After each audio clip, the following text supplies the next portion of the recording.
Good afternoon, Silene. Good afternoon po. I assume familiar ka doon sa Article 4, 15, paragraph, Article 4, Section 15 ng inyong joint circular. Ayan, pinas ko lang sa screen para ma-remind ka.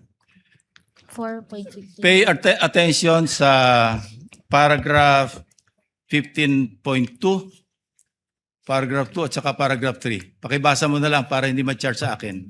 That expenses were incurred in connection with the agency's intelligence or confidential operations and activities with supporting documents attached to the liquidation for CF and for the IF, the documentary evidence of payment kept in a sealed envelope in the vault in the office of the SDO. Sige, sa 3, paragraph 3. That the details and supporting documents of transactions that are classified are in the custody of the agency and kept in its vault, which may be inspected by ICFAO if the circumstances so demand. Ang tanong ko, ginawa niyo ba ito? Yung sa inspection po kasi ng vault, sa IF na po yun. Sa use ng... ICFAO ito Siya sabi, if the circumstances so demand. Hindi ba dinidemand ng circumstances na inspection yun yung vault? Yung sa Dahil maraming aliases?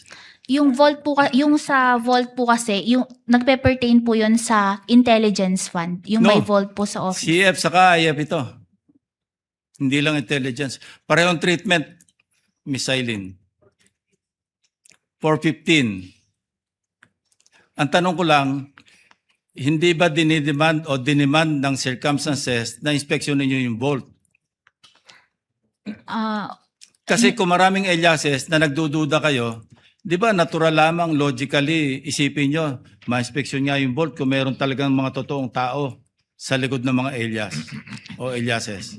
Ang pag-inspect po kasi is through the authority po of the chairperson. I know, hindi kayo kumuha ng authority? Oh, wala pa po. Yeah, my point is parang kulang yung ginawa niyong trabaho. Para hindi kompleto. Kasi po may iba po kasing office na... No, ICFAO sinasabi rito, may be inspected by ICFAO if the circumstances so demand. Opo. Anyway, let's leave it at that. Familiar ka ba doon sa 2020-005? Anong circular po yun? Yung sa fraud audit. Hindi po ako gaanong familiar doon sa joint circular. Anyway, i-familiarize kita. Meron kayong office, di ba? Yung fraud audit office. Opo, may separate office po sa COA. Okay, dito sa paragraph 3.1, yung filing, of course, ito, people's participation ito Kailan merong formal complaint, pero hindi lang complaint, information, indication, or complaint na merong fraud. Opo. So papasok yung fraud audit investigation ng inyong office. Hindi office nyo. Ibang yung fraud office. Pero nakalagay sa 3.1, any person who has knowledge that the transactions of, etc., pwedeng gumawa ng written information sa office na yon para mapunta doon sa logical conclusion, mapunta sa filing of criminal charges against whoever, not necessarily the Vice President. Yung sa pag-refer po sa Fraud Audit Office, ito po ay pinag-aaralan din po kung kinakailangan na i-refer to sa Fraud Audit Office. Ngayon po pinag-aaralan po namin ng office namin together with the chairperson po. Kasi kung sakaling ma-refer po ito po yung first time. And also po, itong transaction na ito involves voluminous documents na with classified information na baka pag ini-refer namin sa ibang office is ma-expose po ito. So, pinag-aaralan po itong mabuti muna. Anyway, 12 seconds na lang. Isa na lang tanong, balikan ko yung sa 4.15. Hindi nyo ba naisip na man lang na kung na-inspect nyo yung vault, kumuha kayo ng mga specimen, yun yung mga question document, yung mga signatures. Ma-compare nyo sana doon sa mga ibang officials na mayroon kayong specimen signature para ma-determine nyo kung forged yung mga signatures na sinabit sa inyo. Yun lang, Mr. Presiding Officer, Mr. Chairman. Kindly answer the question, Celine. Opo, i-refer po namin sa higher authority po. Thank you po.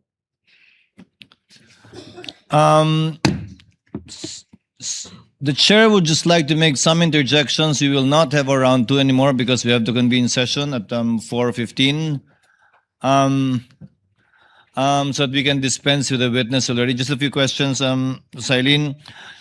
Wala pang NFD lahat ng pondong pinag-uusapan natin. Fourth quarter of 2022, the first 3 quarters of 2023 for DepEd and OVP.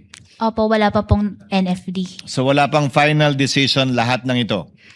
Opo, tama Pag po. sinabi nyo nag-demand kayo ng restitution, ang ibig sabihin lang naman ito, kinarga nyo na as an unliquidated cash advance yung mga yung mga dinis-allow ninyo.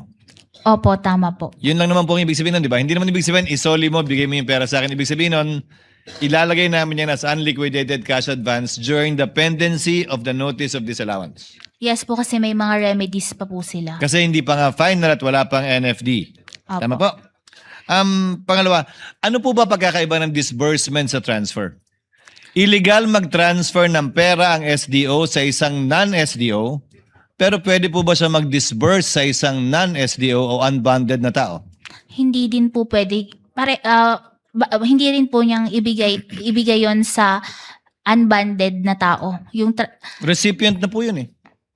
Yung sa disbursement po niya, opo, hindi banded, pero kung dapat po diretso from the SDO to the recipient of the confidential fund po. So, ang disbursement pwede sa non-bonded na tao, ang transfer ng pondo sa non-bonded hindi pwede. These are technical terms. Opo.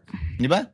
So, kung ang pinagbigyan ay recipient, pwede yon kahit non-bonded. Opo, kasi siya na yung talagang recipient nung confidential fund. And as a final question, Silene, I checked the transcript, which the court took judicial notice of. I would like to ask more eyes to look at it. Hindi ko nakita sa transcript na sinabi ni Gina Acosta na binigay niya kay Lachica lahat for the fourth quarter of 2022 and the first 3 quarters of 2023. Medyo may ganung punto pa si Eduarda. Pero kay Gina Acosta, maliwanag na binigay niya yung 125 ayon sa kanya kay Lachica sa last quarter, pero hindi ganun kaliwanag na yun din ang ginawa niya for the first 3 quarters of 2023. Ano po ba particular yung pinagbasihan yung dokumento nung binanggit niyong dinisalaw namin agad dahil sabi niya Acosta, binigay niya lahat kay Lachica. Hindi ko po makita, baka pwede niyong maituro sa TSN kung saan. Yun po kasi ang pinanghawakan namin doon, yung general statement niya na yung ginagawa nila is ibinibigay niya kay Colonel Lachica yung confidential fund po. Pero ang tinutukoy po niya ay yung 2025. Yung general statement po ni Eduarda, yun ang tumutukoy sa confidential fund ng DepEd para sa 3 quarters ng 2023. Pero hindi po pareho yung statement nila ni Gina Acosta na ganun kaliwanag na yun din yung ginawa niya sa first 3 quarters of 2023. Ano po ba yung particular na pinagbasihan niyo? When you say general statement yung pinagbasihan niyo, yung narinig niyo po ba o yung TSN mismo? Yun nga po, yung naging admission niya na binibigay niya kay Colonel Lachica po. Kindly listen, Silene, yung narinig mo nung nandun ka o yung TSN mismo? Yung narinig ko po nung nandun po ako na sinabi niya na binibigay niya kay Hindi Colonel mo Lachica. pinagbasihan yung aktual na TSN na marahil mas maliwanag tungkol sa bagay nito. Opo. So based lang dun sa narinig mo nung nandun ka. Opo. Thank you, Ms.